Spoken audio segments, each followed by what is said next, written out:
All right, guys, welcome to this week's episode of Black Plague Precision. I am so excited. I've had this video saved for a few days because I wanted to watch it as a reaction. Now, understand there's not a lot of videos that come out that I can actually do reactions to, right? Because some of them are so long that you guys would end up being on here for an hour. And if you guys want to be on for an hour, let me know. I can do that. But this video is just short enough and it's hard to find stuff that's brand new that just came out that actually is about something that I'm dealing with currently. And reloading is something that is very new to me. I bought all of my shooting equipment and then I realized, oh, I need to reload as well. So I bought all of my reloading equipment and then I realized, oh, you have to buy components for the reloading, right? So I luckily have brass that I've been able to reload and I'm doing fairly well with it. And I've watched a lot of stuff. In fact, I've even gotten the reloading course that Impact Shooting sells. So I would highly recommend that course. It was been pretty helpful, as well as all the videos that get put out on YouTube and on here. Been very helpful. I've watched Pete go through some of the stuff, but this video distinctly 11 mistakes all reloaders must avoid. I'm very excited about this because I am still learning about reloading and I'm sure I'll be learning how to really effectively reload for years to come. But when I can find something like this that makes sense that I can use that I can quickly implement, I'm very excited. Now, keep in mind I understand, and you need to understand that reloading, just like buying a rifle, can be a little specific to the discipline that you do, right? So, Pete, as a hunter and as a PRS shooter, his reloading might be slightly different than what I would experience doing F class and bench rest, right? And I have seen small similarities and I have seen small differences between reloading on different channels for different disciplines. So I just want everybody to really understand that. But I think as a whole, especially if you're new, this is going to bring a lot of value. I've been waiting to watch it. So let's jump in. Let's see what he's got to say. Guys, welcome to the top 10 mistakes new shooters make when it comes to reloading. Today's video, I'm going to run through these mistakes and hopefully save you a ton of pain and suffering along. Alrighty guys, welcome to the top 10 mistakes new shooters make when it comes to reloading. Today's video, I'm going to run through these mistakes and hopefully save you a ton of pain and suffering along the way. Without further ado, let's... One thing I really like about Impact Shooting is he is likely the closest person that I've really seen hone in on the social media marketing aspect. Because I mean, look at the picture on this, look at the lighting, look at the placements, right? All of this stuff is very indicative of a good marketer, a good social media person. And there's a lot of really great, knowledgeable people in this space, but there aren't a lot of people doing it to this capacity. And that's what I really love watching about these videos because as a marketer myself, this sort of stuff really resonates with me and it really catches the eye, which I think it does for a lot of people, which is why is one of the reasons he has such a large following. And I know that has really nothing to do with the reloading, but I just mention that, and I do mention that as we go through a lot of this stuff because I do think that extra effort makes an impact. Into it, shall we? Now, a mistake a lot of people make is to get into reloading in the very first place. Okay, before he talks about that, this is something that I tried to avoid for a long time. Now, when I first decided that I wanted to start shooting, ammo was relatively affordable, and I thought, okay, cool, build a rifle, and I'll just buy ammo, and it won't be a problem. I wanted to shoot PRS to start anyway, and so I was like, okay, this is going to be a perfect scenario for me. But again, I've mentioned this before. It took a decade for me to pull the trigger on getting the rifle build that I wanted. And luckily, I went with Wolf Precision and the system that I did end up getting, which is, a Bat Action, a Krieger barrel, an MDT ACC. All of this stuff has allowed me to originally kind of work with PRS, but now transition over to F class and bench rest. And I don't know if it's as effective as what everybody's doing, but it's working for me. And so I wasn't sure if I wanted to reload it. And then I realized when I started really getting into this and I started watching people like Pete, like F Class John, like Ultimate Reloader, like Eric Cortina, and numerous other individuals on here, I realized, oh, if you really want to be accurate and precise with your shooting, you do need to reload your own stuff. And that added about another $10,000 on to this project, which is why I don't have stockpiles of ammo right now. It's because I had to buy this stuff and I'm still buying a few items. I had everything I wanted for PRS, and then I decided to transition over and I'm like, well, I got to get a couple more things that I didn't know that I needed. And then for reloading, that sort of happens as well. And I'm still sort of playing around with that. But yeah, making that decision. But I will say that everybody that's on the line, that's anybody who's anybody, is reloading their own stuff. It's more cost effective over time if you shoot at scale. So yeah, making that decision was really big for me. Common misconception where you're going to save this ton of money by getting into reloading. Now, that is actually quite laughable because anybody who reloads realize that the small saving that there might be in making your own ammunition is vastly outweighed by the extreme amount of bullets we send downrange. So you end up. So this is an interesting take because I look at it differently. He says, right? I mean, you send, like I said, at scale, meaning you shoot a lot. A lot of these guys shoot 6,000 to 10,000 rounds a year.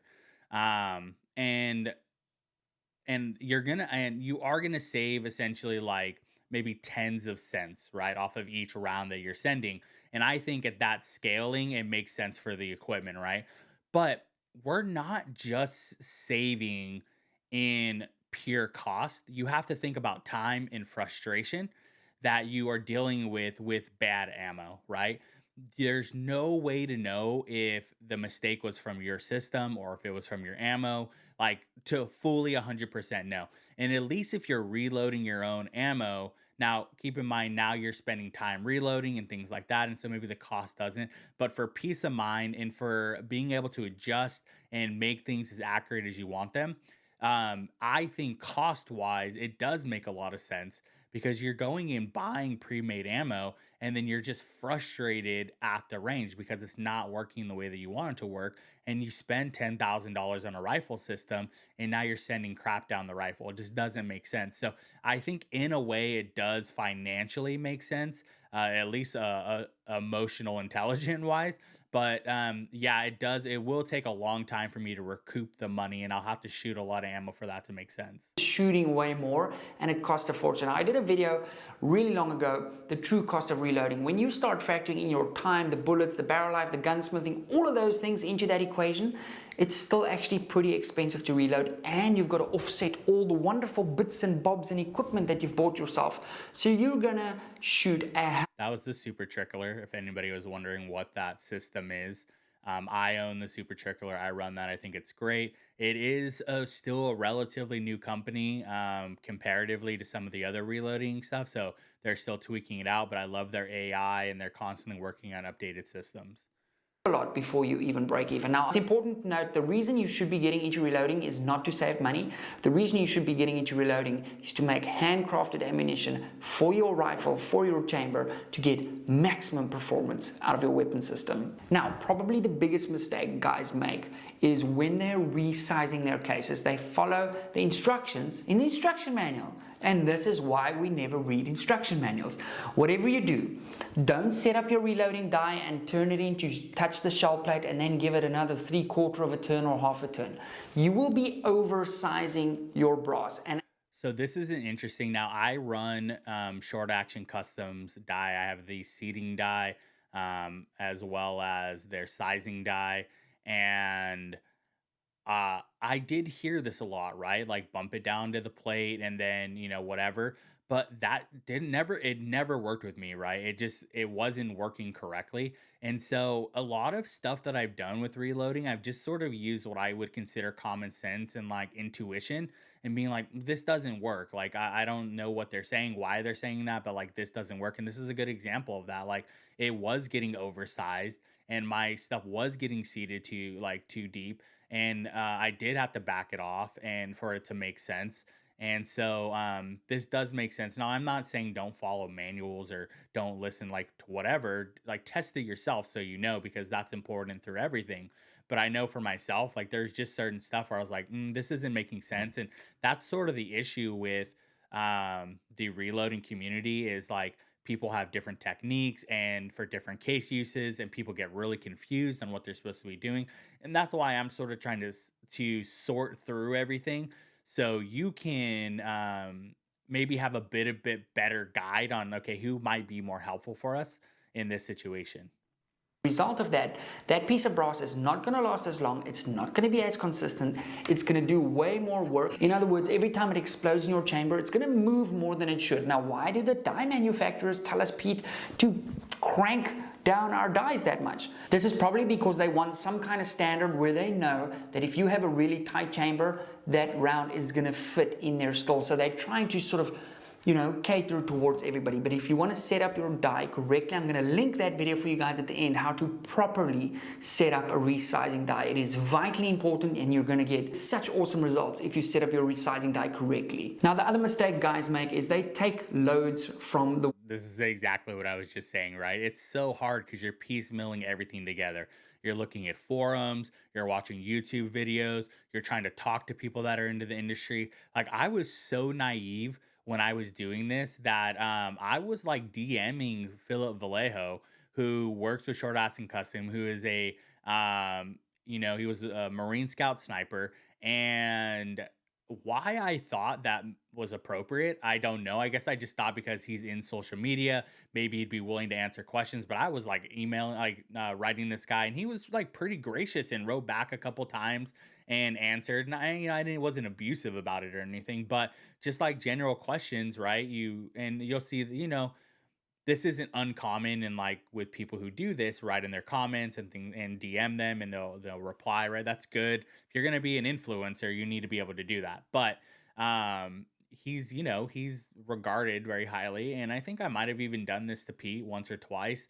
But yeah, it's so hard to navigate the industry and find stuff that makes sense, especially on forums, because there's just a lot of people who don't know what they're saying. And that's why I'm the sort of person, right? I very much am an academic, and I appreciate a lot of research. And the only people I really trust are professionals in the industry, meaning the actual companies, the actual makers, paid professionals and competitors, people who make the Olympic team or people who make the pro teams, the USA team, people who are winning competitions, right? That's where you sort of need to put your trust, I think. And the forums can be helpful because people who aren't doing this stuff are on the forums and they've been shooting for 20 years and maybe they've been reloading for 20, 30 years, and you get some really sage advice in that stuff. But for me, I'm gonna continue to reach out to resources of people that are in it now with new technology, with everything that's gone, and seeing and sort of figuring out what makes sense. World Wide Web, www, that is what we used to call the internet, the World Wide Web. Chances are somebody else's load is not going to absolutely hammer in your rifle. So it's very important to do your own load development and follow the guidelines. Start at... The other thing that's interesting about what he's saying is like, and I didn't really mention this, is you could find, and I found this, I run 6.5 Creedmoor. There's a ton of information out on this, but the problem is they would have to have the same action as you. They would have to have the same barrel. And there's, typically when they run barrels and they cut them and all of that stuff, they do them in like groups, right? So they'd have to have at least the same group as yours. They'd have to have the same,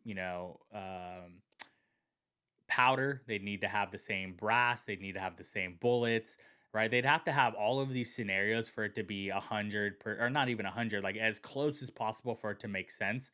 And so it's not always going to line up just because this is what people have done in this industry. Reloading allows you to make small adjustments for your system, right? So just keep that in mind.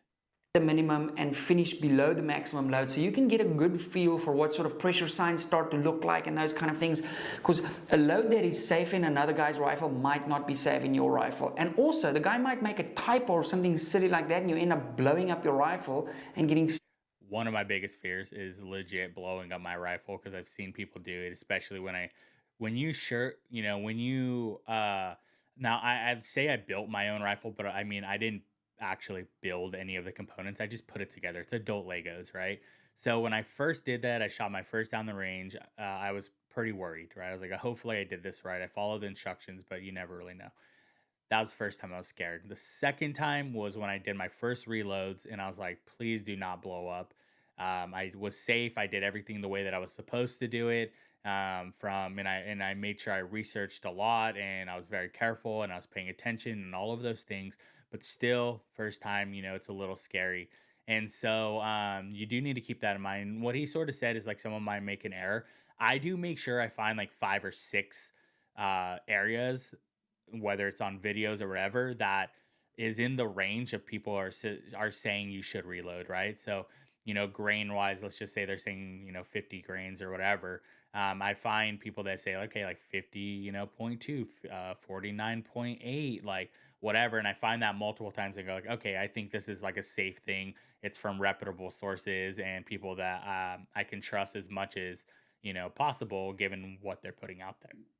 Seriously injured because you've taken some random load off the internet. So always check with a few buddies, say, listen, this is the plan, this is what I'm going to do, I'm going to load these sort of. I also have a guy I've made friends with who does bench press, and he does pretty well. And I do ask him as well. It does, it helps to get on the line. Now, if you're not currently shooting and you're not out there, that might be difficult because you don't have those connections and you're stuck. But if you can get on the line and things like that, start to make connections and people that you can sort of reach out to who are more experienced. And I get that a lot because in F class and bench press, everybody is about 15 or 20 years my senior. I'm the youngest one out there by a lot. And essentially there's a wealth of knowledge there. So definitely a good resource is to reach out to people who are doing it. Does this sound right to you? And try and talk to guys that are experienced reloaders in this space, and they should give you a good idea of whether what you're planning to do is safe or not. It is also highly advisable to read a reloading manual or two. There's a lot of wealth of information on the internet. I've often find that finding a process defined by. I run right now, I have Hornady Brass, and Hornady has an app that'll tell you acceptable ranges for acceptable powder. And so that is a big resource. You should definitely use whichever company's brass you're working with, whichever powder you're doing. There should, if they're popular, they should have something from the actual companies on where's the safe thing that you can reload it at. Single source is often easier to follow because if you're vetting the entire internet for different things, if you ask 10 people, you're going to get 12 opinions, and it's sometimes difficult to puzzle all that into one sort of plan. So I've always gone to like a single source, use that to establish my baseline. Once I'm confident with that, try and experiment with different things. Now that is something we'll circle back to at the end. Now, bang for buck, when it comes to effort and long range consistency, one of the variables that we have an amazing amount of control over is the actual neck tension, how much friction it takes to seat that bullet. Now this can be achieved in two ways. I kind of use both. So either you can use a full length bushing die. Now I've got a video of how to select that bushing, which I'm going to try my very best to remember to link for you guys here. I need to watch that video actually because I do not know how to do this effectively. Matter of fact, when I was getting my stuff, I talked to Short Action Customs and I essentially said, I'm very brand new. I have no clue what I'm doing. And he went through a math equation with me with this is how you figure it out. And I was like, do you think that you might be able to just be able to tell me what it is? Like, I'm happy to learn this in the future, but like, I need a, I'm placing an order, and I was placing a relatively large order with them. So, they sort of did that, and they have a bushing system. I do full length sizing, as well as there's a bushing system in there. Now, go to Short Action Customs, look at their stuff. You'll sort of learn a little bit there. I'd give them a call because they're great at providing information. And there's a lot of other companies out there that make great stuff like this. I know Eric Cortina just came out with a series of stuff himself, and I'm sure that stuff is amazing. But definitely, this is something that I want to learn because I really do want to know the numbers, the math, and the techniques behind this stuff. But I just haven't done it yet because I'm not getting enough practice behind it, and I'm hoping to be able to in 2024. Or you could use an expander mandrel, which basically perfectly sizes. I have a bushing and a mandrel. I totally forgot to put that. So bushing, mandrel, full length sizing. Inside of the neck after you full size your brass, because if you think about it, the inside diameter is actually touching the bullet, and we want that to be as consistent as possible. Now I generally run 1/1000th worth of neck tension on anything that I reload, so that's very important, and that is enough where I can't push this bullet in, and it's also enough where this bullet is not going to change.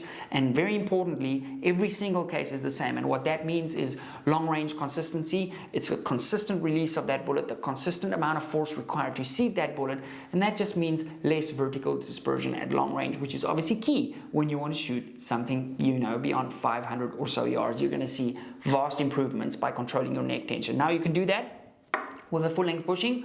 I do that with a full length bushing, but I run the mandrel through there regardless at the end, because the inside diameter is the one that I'm after. Now I run it at the same time. He's making it sound like he runs it separately, so I'm gonna have to take a look at that. It's been a while since I've watched stuff on reloading from Pete, because I've been focusing more on people who are in F class and bench rest. And so the way he's phrasing that, I'm fairly certain that's separate. And I don't do that. I run it all at once. sell expander mandrels, they are going to be linked down below. But yeah, there's many other great brands out there. Ours is insane value for money. Ask anybody that's bought it. And we do ship internationally. So without further ado, let's get to the next mistake. Okay, so he has his own shop. If you just search impact shooting, you'll find it. But he sells some cool stuff on there that I will likely get into in the future. But right now, I sort of don't need it. But I do like some of the stuff he has on there. I think probably the first things I'll end up buying is some gear, because I really like the clothes he puts out. The next one absolutely sucks, and if this has ever happened to you, I need you to leave me a comment down below. You know, when we're resizing cases, that die is cut with the cases going in there pretty tight. Now, if for whatever reason you forget to put on lube, or you miss a case and you get a case stuck in a die, you can sometimes get lucky to pull them out, but in some cases it actually rips the bottom rim off this with your shell holder, and then you have a problem. If you're lucky enough and you can turn the top out, you can kind of salvage that, but getting a case stuck in a die... I've never had that happen. There's a lot of stuff online about bad reloading, right? Like that people are having issues and things like that. And so here's been my mentality, and take this with a grain of salt because it isn't cheap. Buy the very best things that are out there, right? And that means that if you have to save for 6 months, that means you have to save for a year. It is what it is. That's the way. I don't let anybody pressure me into buying anything early, because, and there's quite a bit of examples of that, but everything I have is what is considered one of the best things in the industry.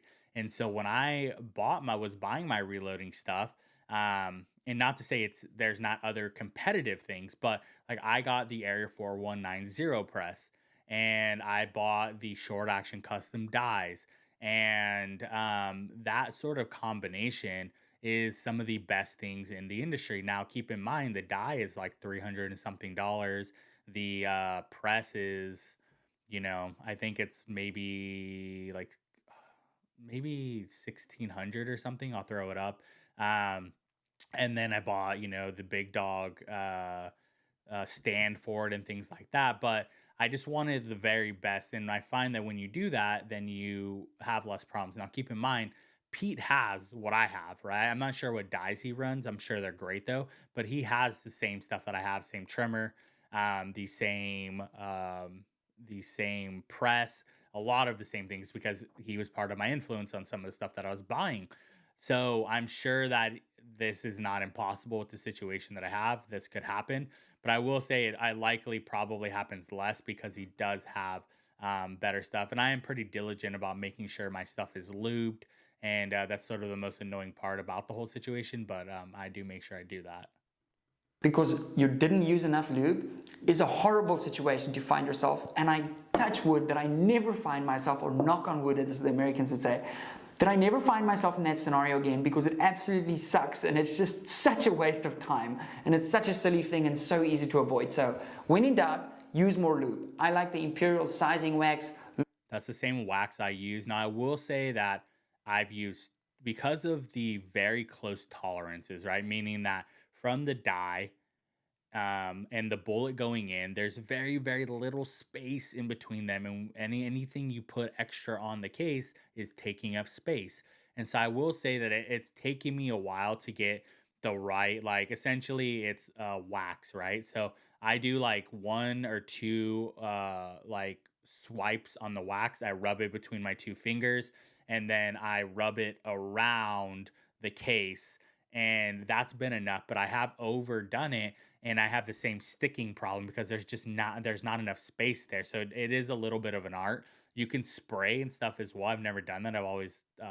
I've done the wax, but yeah, you have to also be careful about putting stuff like over I want to say overstimulating, but that's not it. Just putting too much on there. Ago I used to make my own lube. Lately I've been using the Hornady, lock and load spray on lube if I'm doing quite a bit of volume. If it's, long range type rifle stuff like the one you see behind me, I generally just go with the Imperial because I'm doing, 50 rounds at a time. But if I'm loading for my dasher and I have to resize 500-600 cases, I'm just using the Hornady one, shaking it about, letting it rest, and doing like 50, give it another quick spray with the balance, and then I will say that I would consider doing the spray because my hands get tired from the waxing because I'm like pushing sort of on there, and then my hands are getting dirty, and then it's like the cleaning the lube off and stuff. So I've been considering doing the spray, but again, like I think because the reason I haven't had any stickage is because I don't spray, because I know every single one is coated the right way. I never want a case stuck again. It absolutely sucks. Another mistake guys make is something I like to call chasing the rainbow, where they're always looking for a better road for their rifle, and you end up, having that analysis paralysis type thing. If you look at the data, so the difference between a 1 MOA group and a 0.1 MOA group at 1,000 yards with a 6.5 Creedmoor with a 2-mile-an-hour variance in crosswind, okay, has a 5. That was a lot of stuff for people who don't know what he's talking about. But I do shoot 6.5 Creedmoor, and I just want to say this: 6.5 Creedmoor is not really the go-to ammo for any of the competitions.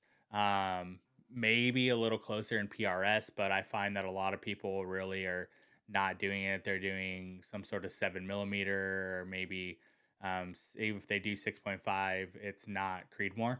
Anyway, and definitely not in bench rest and F class, right?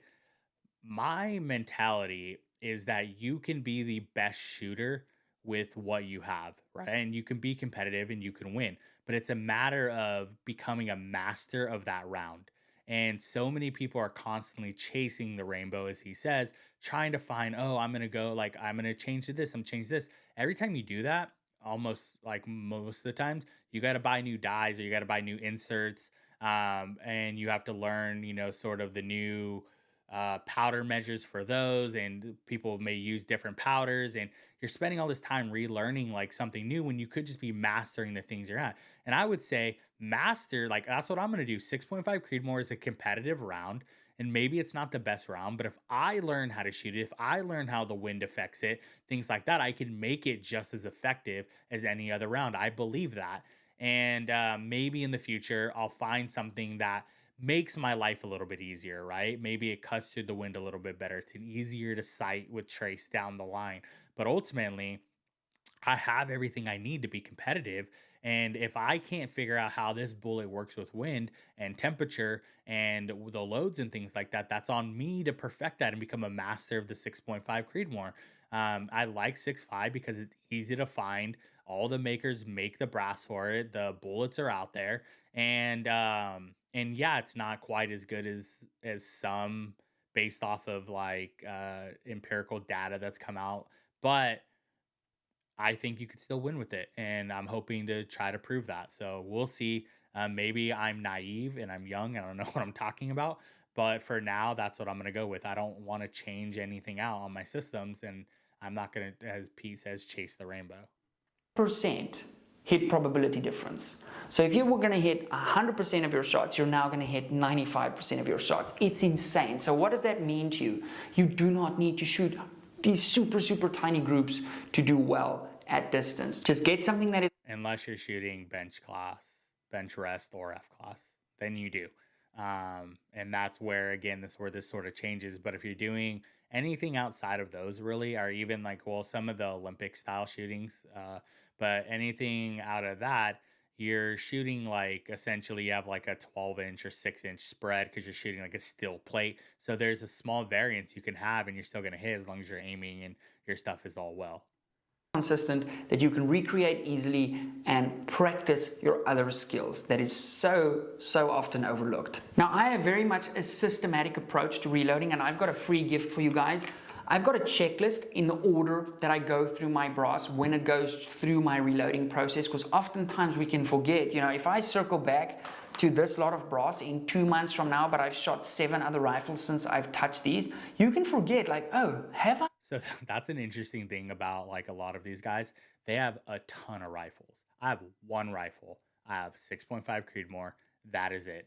So when you're buying different systems, like I've mentioned before, I'm considering a 22 Creedmoor. Um, but if you buy a system, right, and maybe someday I decide, oh, I want to build like a traditional F class build or something, or maybe I just want 2 rifles for competition, then yeah, you know, you start to like add stuff on. But these guys, they shoot a lot of especially Pete. I know he's got, I don't know, maybe over 10 rifles, you know, and I know Philip Vallejo's got a ton of rifles. I know Gavin has a ton of rifles. I think that I'm sure that Eric Cortina does have quite a bit of rifles, but I really only see him show like 2 maybe. So either way, you have to sort of understand like what he's talking about because he's got a ton of different stuff he's got to remember and switch around and things like that to be able to shoot these different systems. Anneal these, or you know, whatever the last step was, you can forget. Sorry, and I bring that up because I run the same system for everything I do, right? My my system is essentially, very short version is I clean my brass, I dry my brass. Once it's dried, then I anneal it. After I anneal it, then I size it. Then I trim it, and I might be mixing those two up. I have to look back at my paperwork, and then I load it with with powder, and then I seed it. I'm fairly certain. Oh, I forgot that I primer. I got to put a primer in before I put the powder in. But that's essentially, I mean, what I do. But I anneal every time. I use wax every time. I mean, it's essentially, and you can see I haven't done it enough yet to have it all locked in. But um, that's essentially what I've done. And he might not need to do that for everything he's doing because he doesn't need as much precision or accuracy. So I'm going to leave my link to this free checklist down below, which you guys can download and implement in your own reloading system. This is also the order, by the way, that I do them in. So that link is going to be below the video, hopefully in a pinned comment or something like that. And that kind of leads us to our next tip, which is keeping record of results. Now, when you're doing load development and you're changing things, oftentimes guys are changing more than one factor at a time. If you have, for example, let's say I've got a load that's kind of working all right. If I now want to refine that, but I change my cartridge overall length or my base to ogive measurement, and I change how much powder I put in there, which one of those 2 variables is really leading to a better or worse result for that matter? So change one variable at a time, okay? Write down your results, because as Adam Savage famously said on Mythbusters, the difference between science and messing around is writing stuff down. So I've got a little black book that I've written every single thing down that I've ever done in the reloading space. I also do this. I have a book, 2 actually. One for when I go shooting, one for when I reload, and I just keep it with my reloading stuff. So and I write notes as well, right? Obviously, I'm writing like this is the numbers, the lengths, whatever, but I'm writing notes there to help me improve. And even when I'm watching a video, sometimes I'll put on like a reloading video and follow through on that, just so I'm sort of like remembering what we're doing. But I do write all of this stuff down as well. And it's helpful because, again, like you guys just heard me try to go through my list. It's been 4 months since I reloaded or something like that. And so and I haven't done a ton of reloading, just a couple times now, because it took so long to get the equipment. And again, I'm, just as new as most of you guys out here, just have a years of researching. and aggressively watching YouTube videos and things like that. And anyway, so definitely write stuff down. It's extremely helpful when you're coming back to it, especially as you get a little bit older. Might, and if you're doing different loads, it might just be difficult to remember some of the stuff. And also it gives me a good indication of what works and what doesn't work, and I can revisit things like that down the line, help friends out and things like that. And we really learn a lot by writing stuff down. And the golden rule is, once you're kind of there, change one variable at a time, observe the results, change another variable, and you will quickly find out what is actually working for you or not. Then it's very important to learn from others. Now, the fact that you're watching this video means you want to learn from others. Now, when I just got started in reloading, I went to these in-person classes, but it was like a group thing. I want to do that. I just don't have the money. That's the truth. They are expensive. The one I would really like to do is I'd like to fly out to Wolf Precision. I'd like to do some. They do a shooting school there and a reloading school. I'd like to do both of those there with the system that I have. But I do. That's why I went with Pete's system, as well as I joined Eric Cortina's forum. He has a lot of stuff on there about reloading. I watched all his videos. I watched some of Speedy's videos. I watched these videos. I watched a lot of videos about reloading. So, and then I read a lot so I can get some context on what was going on, what I was doing, so I didn't create any major mistakes that's going to destroy my rifle and my life and things like that. So And what was really difficult there is, people learn at different speeds. So that's a little bit of a challenge, because I sometimes want to just, run through stuff. But also the guys using slang, you don't know what the slang mean, the other people do, so you're a little bit lost in that regard. So consider perhaps looking at an in-person class, or if there's online training or something like that available, that might also be something that you're into. If only there was a place you could get online training. And if you use the coupon code HOHOHO, you will get yourself a nice... I'd really recommend it, buying this.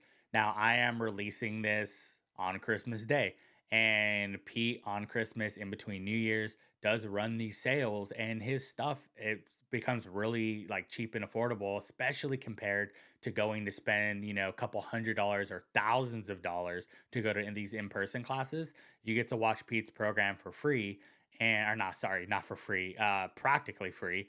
It's very, very cheap comparatively. So, and it's high level stuff, right? He's working with amazing equipment, things like that, and he's really knowledgeable. So definitely could not recommend this. As well as I did a PRS course or shooting course that he also sells on his website, and that was amazing as well. It gave me a lot of really important insights. Christmas deal. We've got a complete online reloading course if you want to do a systematic approach. Now, guys often ask, Pete, why on earth would we pay you money to learn reloading when all of these things are free on the internet? Well, a lot of people don't have the time to scour the whole internet, weigh out 15 different conflicting opinions about something, and it's sometimes easier just to follow a systematic result like you would with a reload. It's 100% easier. Just buy the program. There's really, don't do what I did, which is spend essentially like a year or more just researching, and researching. I mean, if you enjoy that, I do. But in the end, I learned a lot. And then I bought this course, and then I sort of reaffirmed the things that I learned is what he's saying as well. But I'm telling you, just go buy the course. It's easier. So that's basically why we put that together, to have everything in one place for you guys, and the feedback on that has been phenomenal. There's also some other free cool little checklists and things that you get from doing that course. Anyway, without further ado, let's go on to our next tip. Now, when it comes to measuring our cartridges, there's two ways to do it. You can do it like this, which is called cartridge overall length. And I don't recommend doing it this way. Now, the reason for that is if you're shooting, polymer tip bullets, or even these burgers having been pointed, because these are the long range versions, there will be a slight variance from bullet to bullet. Okay, now a way to mitigate that or to minimize that is to get yourself a comparator kit, an ogive comparator kit. The Hornady one works really good. If you want to get a little bit more premium, consider supporting our friends from Area 419. Area 419 is great. They have amazing products. I did go with, as you can imagine, Short Action Customs, and I bought their comparator kit, as well as they sold, maybe they don't sell, maybe Area 419, so I can't remember, but I bought the Mishitoya, calipers to measure stuff out, and that's what he was holding in his hands. I don't think that's the Mishitoya brand, but that's what I bought, and they work great. But there's a couple of them that I hear work pretty well. They make an insane product as all the stuff that they do. And this basically gives you that ability to measure from the ogive of your bullet, which is way more consistent bullet to bullet. Because my OCD, when I'm measuring tip to tip, and this is all over the place, boy, does that mess me around when it comes to shooting long range. As soon as I don't get results, I go like, these bullets were all different. So measuring from the ogive is just a little bit more consistent. I don't do bullet sorting yet, but I've been watching videos on it. It's my latest research is bullet sorting. And I will likely start doing it pretty soon, by length.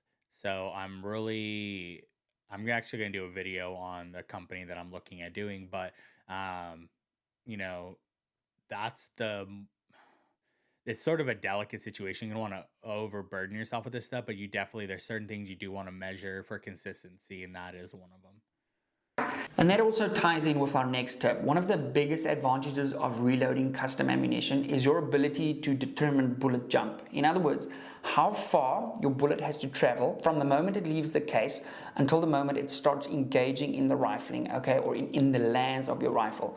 And we have the ability to manipulate that length, which often leads to greater increases in accuracy. And I have found the sweet spot for me, at least shooting the yellow boxes, the burgers, is around about 20 thousandths of an inch. Okay, so that's sort of where I would start my bullet jump.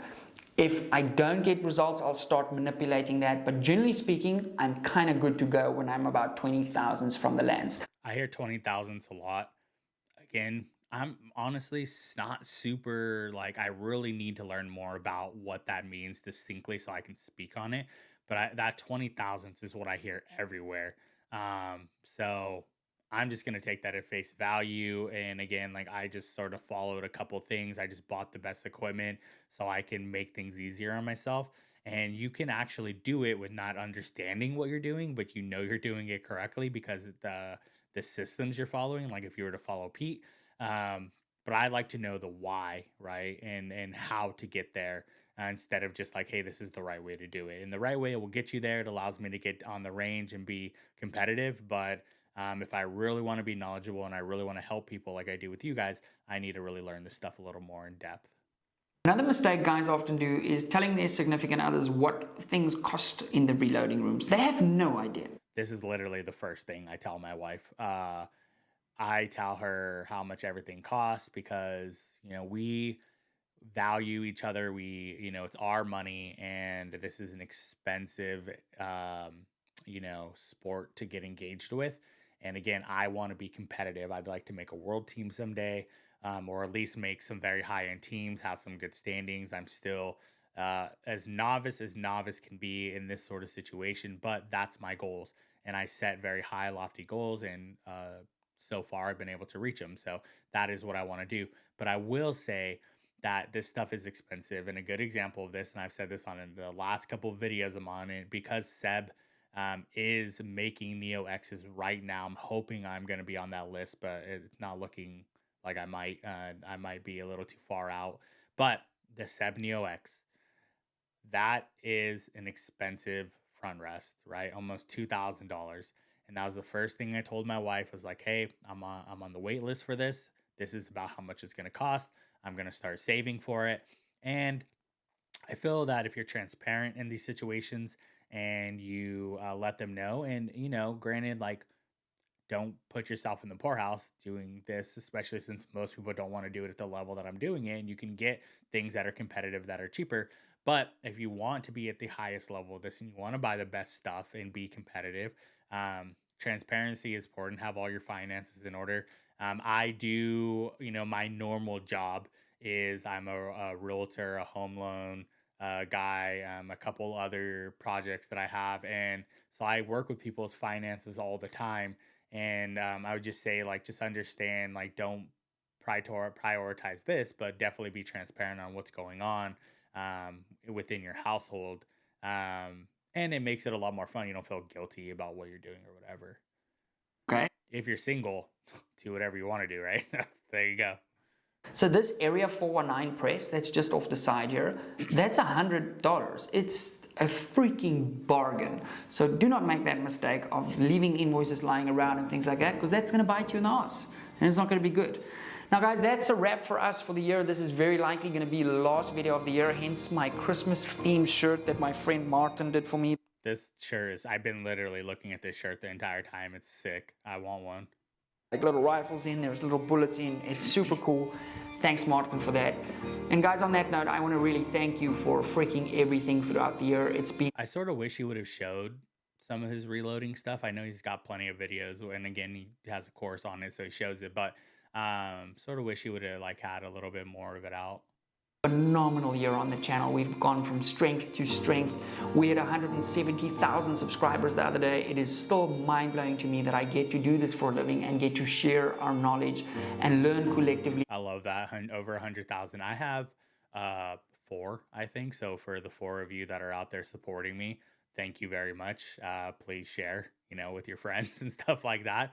I'd love someday to be sort of where Pete's at, because I do want to make an impact in this industry, and I do want people to learn and make this a little more accessible to people and get more people involved in this community, more people shooting, more people on the range. And I'm talking, and I will for a long time be talking about very expensive high-end stuff, but eventually I will transition, and I'll help people figure out how to get into this on a budget, right? That's really what everybody's looking for. How do I get the very best thing at the best cost? And I want to help with that. So that's great. Continue. If you're not, if you're watching this and you're not following Impact Shooting, do so on definitely on Instagram and on YouTube, but I think he's on TikTok as well. The group and just reach new heights in general. Thank you so freaking much to the guys supporting the channel on Patreon. I can't thank you guys enough. You absolutely rock. Their names will be scrolling here at the end. I am not a people of impact. I just don't have a budget for that. So I did, like I said, I did Eric Cortina's for him for a couple months. But yeah, if you want to support.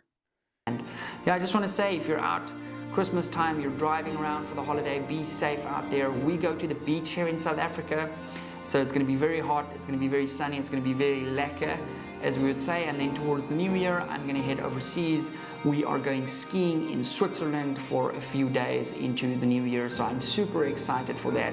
But whatever you're doing this Christmas season, enjoy your family, be kind to one another. It can be very stressful. Ask me, I've got a massive family to spend time with family over Christmas. But yeah, family is at the end of the day the most important thing, and enjoy that. Thank you very much again for supporting this channel. It's unbelievable that I get to do this. And yeah, I can't thank you guys enough. Okay, with that said, don't overeat at Christmas, and don't swim straight after you eat. Okay guys, God bless. See you in the next one. That's funny. I was a swim coach for 15 years, and so I have a whole thing I could say on that, but that just made me laugh. Bye. So I'm guessing that's going to be his last video of 2023. This might be my last video of 2023. Actually, I'm not sure. I think maybe I'll put one more out. But yeah, I mean, I have a couple things in the works right now. So yeah, hopefully you guys enjoyed that. That was a great and helpful video. Some of the stuff I knew, some of the stuff I'm going to start really considering. And it was a bit of a reminder for me. So as always, thank you guys. Support the channel. Please follow, please like, please comment, please share. You can follow me on Instagram as well. We're also on TikTok. We're going to be doing a lot of growth on those over the next year. So follow along for the journey. And thank you guys for tuning in.